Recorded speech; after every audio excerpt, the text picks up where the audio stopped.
خالد بن ولید رضی اللہ تعالیٰ عنہ کے زمانے میں ایک واقعہ ایسا پیش آیا تھا. ایک قلعے کا انہوں نے محاصرہ کیا تھا. عیسائیوں کا قلعہ تھا, فتح نہیں ہو رہا تھا. عیسائی بھی لڑنے میں ماہر تھے, صحابہ یہاں جوان صحابہ تھے. عیسائیوں نے اندر بیٹھ کر کے ایک مشورہ کیا, ان سے لڑتے نہیں, ان کو ایک کام کریں, دھوکہ دیتے ہیں. عیسائیوں نے کیا مشورہ کیا, 3 دن کا ٹائم لے لو اور ان سے کہو بازار سے گزرتے ہوئے آؤ. عیسائیوں نے اپنے پادری سے پوچھا کیا کریں گے. پادری نے کہا شہر کی جتنی خوبصورت لڑکیاں ہیں اور مال و دولت سب لے آؤ, راستے میں بچھا دو, ننگی لڑکیوں کو کھڑا کرو, اس لیے کہ خالد بن ولید کے ساتھ جتنے آئے سب جوان ہیں, سب نوجوان ہیں.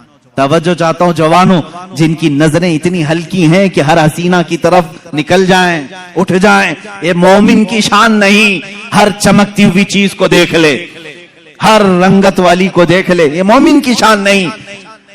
اب خالد بن ولید کی جو فوج تھی, ان کا جو لشکر تھا وہ جوانوں سے بھرا تھا.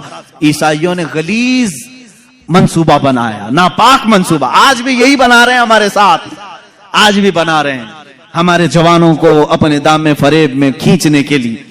خالد بن ولید کو عیسائی نے بلایا, کہا ہم تم سے لڑنا نہیں چاہتے, ہماری ایک شرط ہے, 3 دن کے بعد اپنے ساتھیوں کو لے کر کے فلاں بازار سے تم اس قلعے تک آ جاؤ, صحیح سلامت پہنچ گئے تو ہم قلعے کی چابیاں یوں ہی تمہیں دے دیں گے, لڑیں گے نہیں.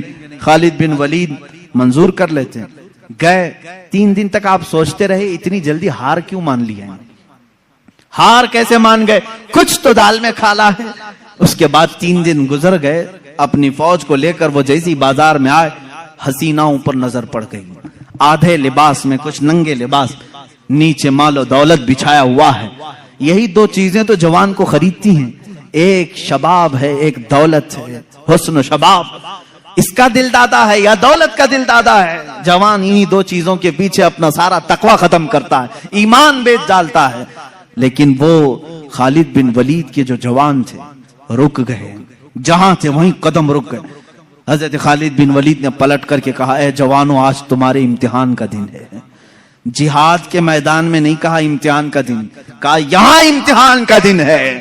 لڑائیوں میں تو وہ ماہر تھے, کسی تلوار سے خوف کھانے والے نہیں, لیکن یہ حسن و جمال کی تلواریں اگر کہیں کاٹ ڈالیں تو بھیانک نتیجہ آ سکتا ہے. خالد بن ولید نے کہا اگر آج تمہارا کسی کا بھی قدم ڈگمگایا, قیامت تک آنے والی امت تم پر لعنت بھیجے گی, اور اگر سنبھل کر چلے آنے والی نسلیں تم پر رحمتوں کے پھول برسائے گی. پوچھا ان جوانوں نے ہمیں کیا کرنا چاہیے. خالد بن ولید نے کہا کچھ بھی مت کرو, اپنے نبی کی سنت پر عمل کرو.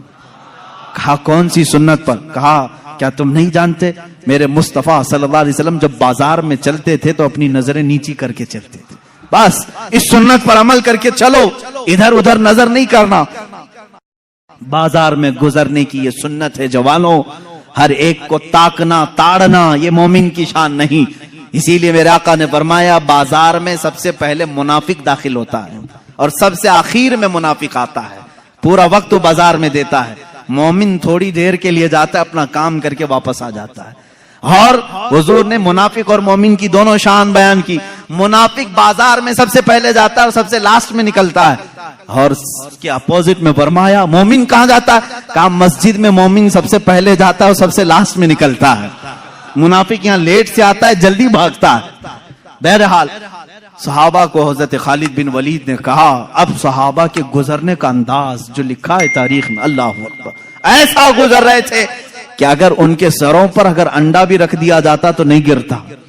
ایسے بالکل فوجیانہ چال, وہ چلتے ہوئے ادھر آئے. وہ تو عیسائی فاتحانہ شان اور جشن منانے کی تیاریاں کر رہے تھے کہ سارے بہک گئے ہوں گے, سب غرق ہو چکے ہوں گے, ابھی ہم ان پر حملہ آور ہوں گے.